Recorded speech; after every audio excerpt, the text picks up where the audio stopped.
మొత్తంగా 4.5 గంటల పాటు సాగినటువంటి కేసీఆర్ సిట్ విచారణ ముగిసింది. ఫోన్ ట్యాపింగ్ కేసులో దాదాపుగా 4.5 గంటల పాటు కేసీఆర్ ని సిట్ ప్రశ్నించింది. మొత్తం విచారణ ప్రక్రియను రికార్డ్ చేశారు అధికారులు. గతంలో విచారించినటువంటి వాళ్లు చెప్పినటువంటి వివరాల ఆధారంగా కేసీఆర్ కు ప్రశ్నలు సంధించినట్టుగా తెలుస్తోంది. మరి కాసేపట్లో ఒక ప్రెస్ మీట్ కూడా నిర్వహించే అవకాశం కనిపిస్తోంది.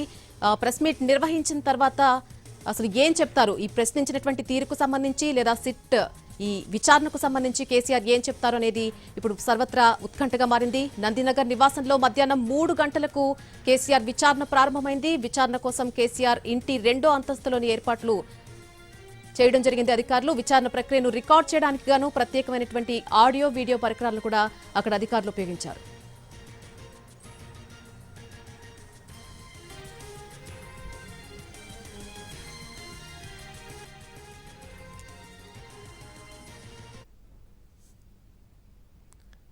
దాదాపుగా 4.5 గంటల పాటు మాజీ సీఎం కేసీఆర్ విచారణ కొనసాగింది. ప్రస్తుతం బీఆర్ఎస్ భవన్ వద్ద మా ప్రతినిధి సతీష్ లైవ్ లో జాయిన్ అవుతున్నారు.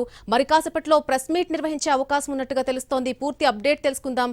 సతీష్, అక్కడ ఉన్నటువంటి అప్డేట్ ఏంటి? మరి కాసేపట్లో ప్రెస్ మీట్ నిర్వహించే అవకాశం ఉందా? అక్కడికి కేసీఆర్ చేరుకోబోతున్నారా?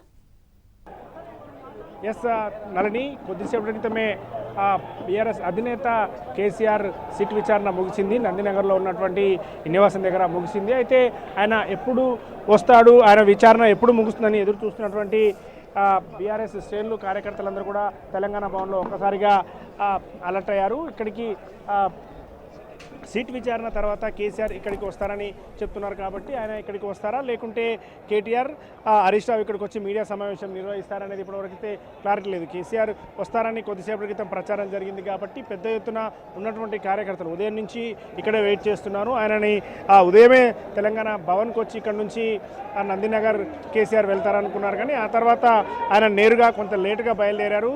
ఆయన స్వల్ప మార్పు జరిగింది. ఆయన ఇంటి దగ్గర 9:30కి వెళ్ళాలి ఎర్రవల్లి నివాసం నుంచి అనుకున్న వాళ్ళు కూడా 11:30 తర్వాత బయలుదేరి వచ్చారు. దీంతో ఉదయం తెలంగాణ భవన్కు రాకుండా నేరుగా అక్కడికి వెళ్ళారు. అయితే ఇప్పుడు సాయంత్రం ఇక్కడికి విచారణ జరిగిన తర్వాత ఇక్కడికి వస్తారని చెప్తున్నారు. చూడొచ్చు, పెద్ద ఎత్తున విచారణ ముగిసిందని చెప్పగానే బయటకు వెళ్ళినటువంటి వాళ్ళందరినీ కూడా మళ్ళీ పోలీసులు లోపలికి పంపించే ప్రయత్నం చేస్తున్నారు. అదేవిధంగా అక్కడి నుంచి వచ్చినటువంటి నేతలు, ఏదైతే విచారణ దగ్గర నుంచి వచ్చినటువంటి కార్యకర్తలు కావచ్చు, నేతలు కావచ్చు, ఉన్నటువంటి వాళ్ళని కలిసేందుకు ఏం చెప్తారు అనేది చూసేటటువంటి ప్రయత్నం చేస్తున్నారు.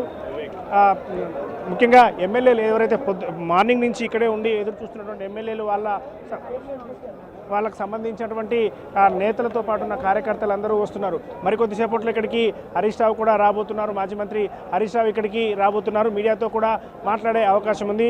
హరీష్ రావు మరొక 2 నుంచి 3 నిమిషాల్లో ఇక్కడికి రాబోతున్నారు. నళిని, కార్యకర్తలు చూడొచ్చు, సాయంత్రం 7:30 నుంచి 8 గంటల మధ్యలో సిట్ విచారణ అవుతుందని కొంత ఊహించినటువంటి విధంగానే జరిగింది. ఆ తర్వాత 8 లోపే ముగిసింది. అందుకోసమే మేము వెయిట్ చేస్తున్నామని కార్యకర్తలు ఉదయం నుంచి కూడా చెప్తున్నారు. మధ్యాహ్నం 3 గంటలకు మొదలైనటువంటి విచారణ దాదాపు 4 గంటల 50 నిమిషాలు వరకు కూడా జరిగింది. 8 లోపే విచారణ ముగిసింది కాబట్టి కేసీఆర్ వస్తారనుకున్నారు. కానీ ఇప్పుడు హరీష్ రావు మరి కొద్దిసేపట్లో ఇక్కడికి రావడం, ఇక్కడే మీడియా సమావేశం నిర్వహిస్తారని చెప్తుండడంతో లోపల ఉన్నటువంటి అయితే హరీష్ రావుకు సంబంధించినటువంటి విచారణ జరిగింది. అప్పుడు కూడా ఆయన విచారణ జరిగిన తర్వాత ఇక్కడికి వచ్చి నేరుగా మీడియాతో మాట్లాడారు. అదేవిధంగా ఇప్పుడు కూడా కేసీఆర్కి సంబంధించిన సిట్ విచారణ జరిగిన తర్వాత హరీష్ రావు ఇక్కడికి వచ్చి ఆ విచారణకు సంబంధించిన విషయాలు కావచ్చు, ఇప్పుడు ప్రస్తుతం నందినగర్ నివాసంలో కేసీఆర్తో హరీష్ రావు, కేటీఆర్ భేటీ అయ్యారు. విచారణ జరిగిన తర్వాత వివరాలన్నీ కూడా హరీష్ రావుతో పంచుకున్నారు. ఎందుకంటే కేవలం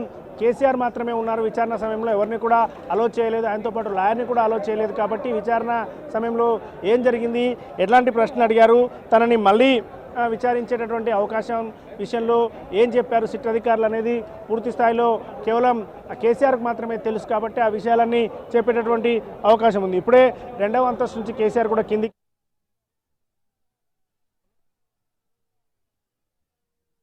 ఏం జరిగింది అనేటటువంటి విషయాలన్నీ కూడా పూర్తి స్థాయిలో ఆయనకి